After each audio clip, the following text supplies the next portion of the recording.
என்ன சொன்னாங்க தெரியல, நான் பார்க்கல.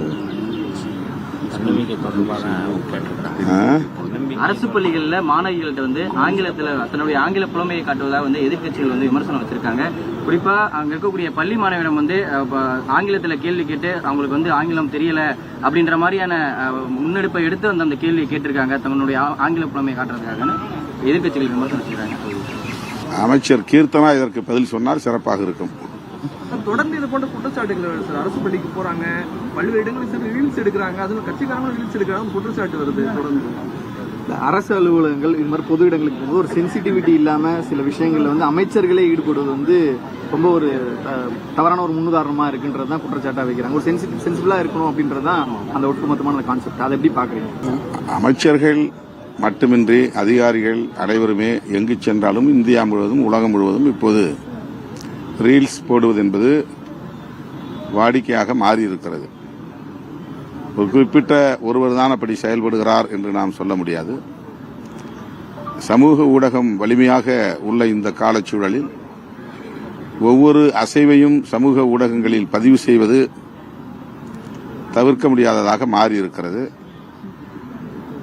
அது பொது ஒழுங்குக்கு கேடாக இருக்கும் என்றால் நாம் சுட்டிக்காட்டுவோம். கட்டாயம் அமைச்சர்கள் அதை உள்வாங்கிக் கொள்வார்கள், தேவைப்பட்டால் அதை தவிர்ப்பார்கள் என்று நான் நம்புகிறேன். நீங்கள் சொல்லுகிற எந்த காட்சியையும் நான் பார்க்கிற வாய்ப்பு எனக்கு கிடைக்கவில்லை, பார்க்க இயலாமற் போய்விட்டது. ஆகவே அது குறித்து மேலும் கருத்து சொல்ல எதுவும் இல்லை. அமைச்சர் கீர்த்தனா அவர்களுமே அது போதும், அந்த கேள்வி போதும். ஒரு அரசு பள்ளி மாணவி அவங்க விளக்கத்தையும் நான் பார்க்கல.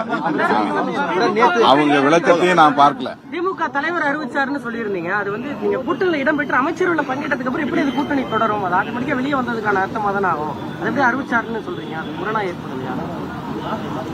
நாங்க அமைச்சர்களை சேர்ந்த உடனே இன்னொரு கூட்டணியில் சேர்ந்துட்டோம்னு அதுக்கு பொருள் இல்லை. அது நான் ஏற்கனவே முதல்ல சொல்லிட்டேன். ஆட்சி அமைப்பதற்கு 2 இடங்கள் பற்றாக்குறையாக இருக்கிறது. விசிக ஆதரவு வேண்டும் என்ற கடிதம் வெளிப்படையாக முதலமைச்சர் திரு விஜய் அவரிடமிருந்து அப்போது வந்தது. இந்த கூட்டணியில் இடம்பெற்ற காங்கிரஸ் ஆட்சி அமைக்க ஆதரவு அளித்தது. இடதுசாரி கட்சிகள் ஆட்சி அமைக்க ஆதரவு அளித்தது. அப்படித்தான் விடுதலை சிறுத்தைகள் கட்சியும் வெளியிலிருந்து ஆதரிக்கிறோம் என்று ஆதரவு அளித்தோம். அவ்வளவுதான். 10 நாட்கள் கழித்துதான் அமைச்சரவையில் இடம்பெறுவது என்ற முடிவை நாங்கள் எடுத்தோம். அதன் பிறகு என்னை ஊடகவியலாளர்கள் சந்தித்த பொழுது திமுக கூட்டணியில் இருக்கிறீர்களா என்று கேட்டார்கள். அப்போதும் நான் ஆம், இன்னும் நாங்கள் அந்த கூட்டணியில் இருப்பதாகவே உணர்கிறோம். அமைச்சரவையில் இடம்பெற்றாலும் கூட நாங்கள் தவேக கூட்டணியில் இணைந்து விட்டோம் என்று சொல்லுவதற்கு அதிகாரப்பூர்வமான எந்த நிகழ்வும் நடைபெறவில்லை என்ற கருத்தை சொல்லியிருந்தேன். இப்போது ஜூலை 1ஆம் தேதி கூட்டணி தொடர்பாகத்தான் முதலமைச்சர் ஆதரவு நல்கிய கட்சிகளோடு பேச்சுவார்த்தை நடத்தினார், பேசினார், கலந்தாய்வில் பங்கேற்றார். ஆனால் அந்த கூட்டத்தில் இறுதி முடிவு எதுவும் எடுக்கப்படவில்லை. ஆகவே அதன் பொருள் என்ன? இன்னும் தவேக தலைமையில் ஒரு கூட்டணி அமையவில்லை என்றுதான் பொருள். விடுதலை சிறுத்தைகள் கட்சி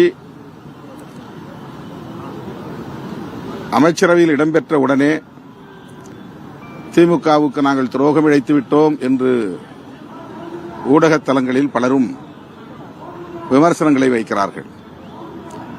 இந்த விமர்சனங்களுக்கு விடை சொல்லக்கூடிய வகையில் தான் நான் பதில் சொன்னேன். அப்படி நாங்கள் பதவி என்றவுடன் திடுமென ஒரு கூட்டணியை உதறிவிட்டு ஓடிவிடவில்லை.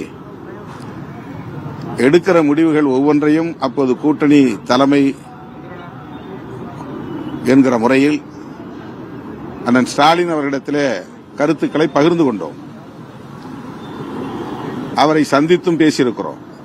அதைத்தான் நான் சொன்னேன்.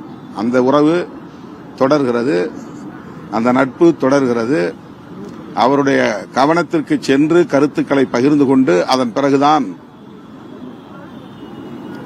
ஆதரவு நல்கினோம் என்கிற வகையில் ஆமாம், இன்னும் திமுக கூட்டணியில் தான் தொடர்கிறோம் என்று பதில் சொன்னோம். சார், ஆணவ அது அப்படியே இருக்கிற நிலையில் விடுதலை சிறுத்தைகள் கட்சியிலிருந்து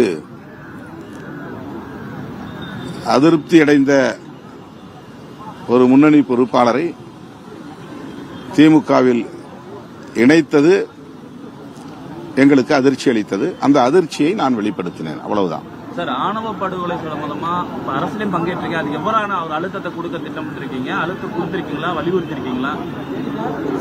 தொடர்ந்து அது கேட்டுக்கிட்டே இருக்கலாம். தொடர்ந்து நாங்கள் அந்த ஆட்சியிலும் வலியுறுத்தினோம், இந்த ஆட்சியிலும் வலியுறுத்துகிறோம், தொடர்ந்து வலியுறுத்துவோம்.